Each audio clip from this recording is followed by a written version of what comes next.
vidéo, cette fois-ci une vidéo découverte. Je suis dans la province de Huelva, pas loin de Séville, dans le petit village de Rio Tinto, qui veut dire rivière rouge. Et en fait, je vais aller découvrir une ancienne mine de cuivre qui a été faite par les Anglais fin du 19e et exploitée jusqu'au 20e. Et ce qui est, on va dire, rare et particulier ici, c'est qu'il y a une rivière qui passe, bon, un petit fleuve, et en fait l'eau est rouge, et en fait, soi-disant, l'eau aurait les mêmes particularités que l'eau sur Mars, et ce qui rend que le paysage est assez fou. La terre est rouge, et on dirait un peu un désert du Far West. Et déjà là je peux voir des anciens bâtiments miniers à l'abandon, et c'est assez impressionnant ce paysage. Et là je me dirige pour la première visite, qui est une mine souterraine, et du coup je vous amène avec moi. Allez, c'est parti.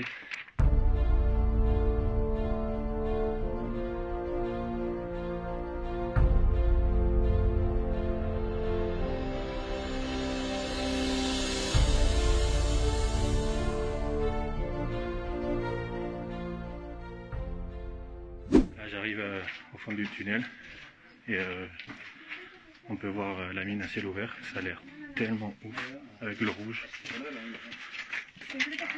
Putain.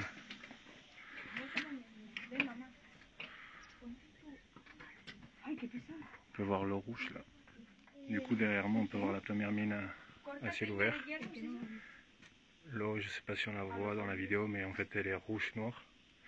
Du coup c'est assez ouf parce que ça reflète la roche, la montagne, quoi, on dirait un miroir. C'est assez impressionnant quoi. Et en plus la roche devant moi elle est hyper haute. Je sais pas combien de mètres il y a, mais c'est assez fou. Surtout l'eau là, l'effet miroir. Du coup là je sors de la première visite, et en fait je vais vous expliquer un peu comment ça marche. En fait le domaine s'appelle Minas Rio Tinto, mais en fait c'est gigantesque. Et en fait la visite c'est plusieurs points.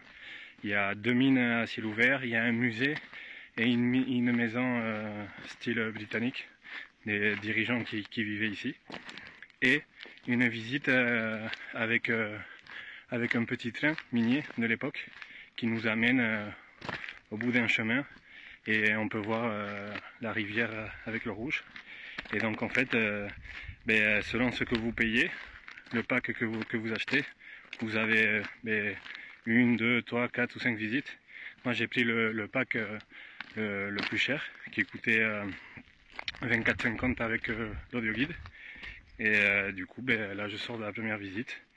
Après on planifie comme on veut les visites, parce qu'il y a des horaires, et du coup on choisit les horaires qui nous conviennent, et comme ça on fait la journée à notre rythme. Moi la visite suivante c'est le petit train qui est dans 2 heures, donc là j'ai du temps pour me balader, ou pour aller manger, ou pour voir le paysage, donc c'est à son rythme. Là, juste en se baladant on peut voir des restes d'exploitation, et tout ce qui est rouge c'est des minerais de cuivre, ce qu'on peut voir en face.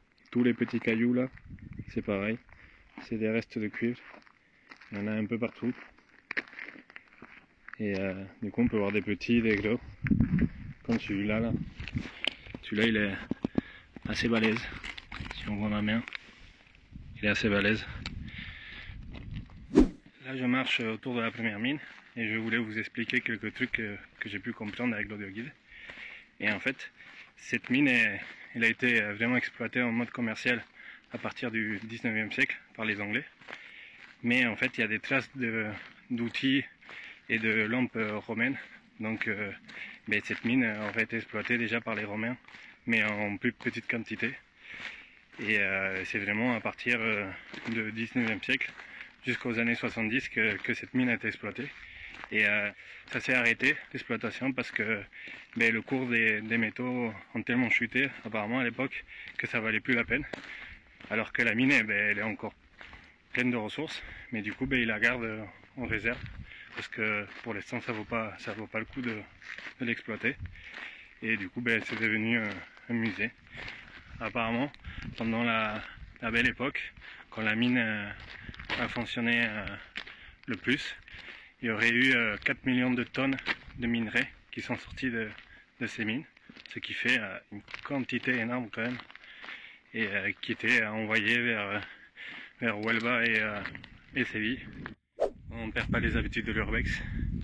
J'ai vu un bâtiment abandonné, il est marqué 1910, du coup je voulais aller le voir. Du coup j'ai dû escalader un peu la montagne et sauter un muret, et du coup je vais aller le voir. Ça devait être un bâtiment pour la mine ou les miniers, je sais pas. Après il est en très mauvais état, hein, parce que si ça fait des décennies qu'il est abandonné, il n'y a plus du tout de toit ni de charpente. Mais bon, vu que j'ai du temps, je vais aller voir ça.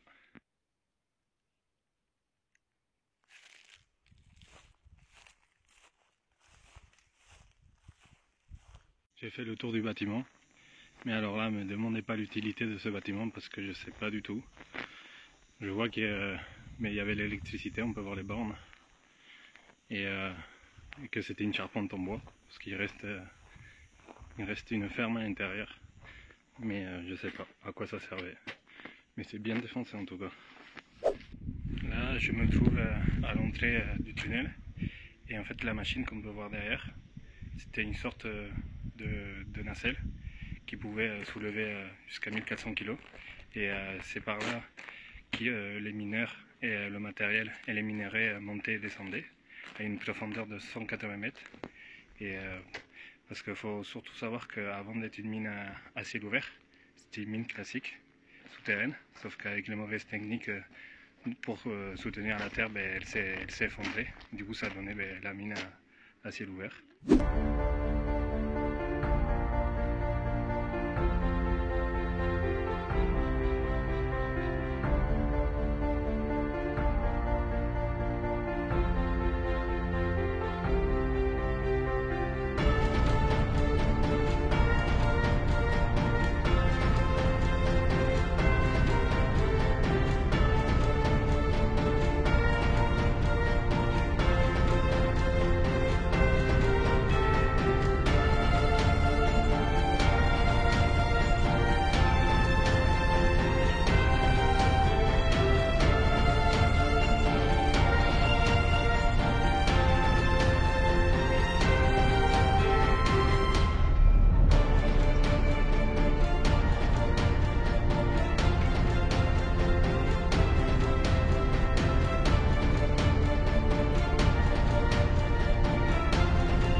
Tout ce qu'on voit là en noir, c'est des résidus de minerais quand ils le font fondre et ils le font couler dans des moules. C'est pour ça qu'on voit des formes un peu comme des carapaces de tortue. Et tout ça c'est poubelle en fait, c'est des déchets. Bon, je sors de ma visite avec le petit train.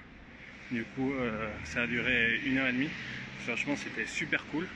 En plus je le savais pas, mais il y a une guide dans le petit train qu'à l'aller t'explique tout le paysage qu'on est en train de voir. On passe devant des machines, du coup elle t'explique comment les mineurs ils utilisaient les machines, à quoi ça servait et tout ça. On passe devant des anciennes locomotives, des anciennes grues, du coup elle explique tout ça. On passe aussi devant des anciens moulins à farine qui du coup ils utilisaient l'eau de la rivière pour faire de la farine. Et du coup franchement c'est vachement intéressant. Après la visite elle est en espagnol, du coup moi je comprends parfaitement, mais je sais pas s'il y en a en anglais ou en français. Et du coup j'ai eu l'explication complète pour l'eau rouge. Du coup l'eau elle est rouge, ça n'a rien à voir avec l'homme, elle est rouge depuis des millions d'années, et c'est unique sur Terre. Et en fait c'est qu'elle est chargée en bactéries, et du coup qui attaque le fer et le cuivre qui se trouvent sur place, qui lui donne cette couleur rouge de l'oxydation. Et en fait les chercheurs espagnols et les chercheurs de la NASA font des recherches sur place, parce qu'apparemment le sol et l'environnement et les minéraux qu'il y a autour serait exactement pareil que sur Mars. Du coup, il s'intéresse à la vie aquatique de ce fleuve. Bien sûr, il n'y a pas de poissons, il n'y a pas d'animaux ou quoi que ce soit, parce que l'eau elle est toxique. Apparemment, on trouve tous les métaux du tableau périodique les plus dangereux, le plomb, le mercure, tout ça quoi. Donc, comme le guide l'a dit, l'eau on peut rien faire, même pas arroser des plantes. Mais en fait, il y a des bactéries qui vivent et qui n'ont pas besoin d'oxygène. Et que du coup, ces chercheurs s'intéressent à ces bactéries-là parce que elles seraient les mêmes que sur Mars. Du coup, il y a un projet qui s'appelle Mars et Marte en espagnol. Et du coup, ils font des recherches. Et aussi, assez tôt, à l'époque, des mineurs l'utilisaient pour justement décaper les minéraux, parce qu'avec l'acidité de l'eau, ça donnait de la pureté en plus, jusqu'à 68% de pureté du cuivre. Donc voilà, c'était une visite totalement intéressante. Et là, dans 1h30, j'ai la visite de la plus grande mine à ciel ouvert, qui était fermée avant. Et ils ont ouvert la visite depuis peu, donc je vais aller voir ça. Là, je suis dans le musée de la mine. Et derrière moi, il y a des locomotives, elles sont magnifiques. Je vais faire une vidéo de plus près. Il y en a deux là, deux locomotives, plus un wagon en bois de luxe. C'est magnifique.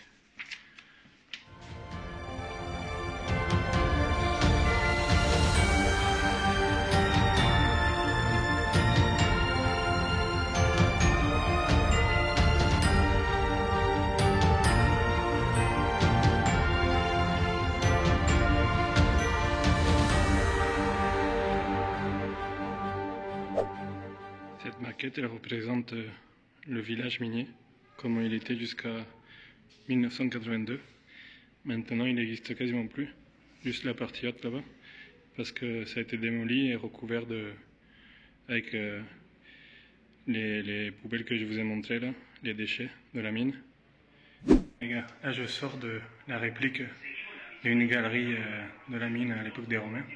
Putain, ils n'ont pas fait ça à moitié, j'ai pas pu filmer parce qu'on voit rien. Mais c'est quasiment dans le noir. Putain, si c'était comme ça, les conditions de travail, on voit rien. Il y a des moments où il faut se baisser et tout parce que le toit il est super bas. Et en plus, mais c'est qu'on voit rien. T'as des machines avec lesquelles ils creusaient les murs. Mais ça fait un peu flipper. Je passerai pas des heures à travailler dans ces conditions. On voit rien du tout. Et en plus, ils l'ont bien fait parce que c'était assez long. Franchement, c'était sympa à faire, mais on voit rien du tout.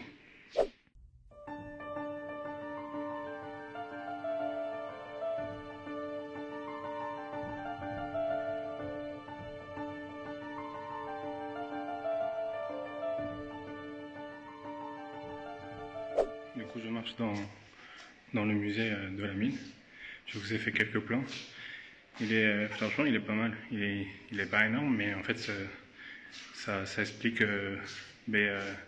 la mine à travers les siècles, depuis les Romains jusqu'à nos jours. Du coup, il y a différents objets de l'époque romaine. Il y a des machines, des anciennes machines, jusqu'à des machines modernes maintenant. Du coup, je vous ai filmé ça.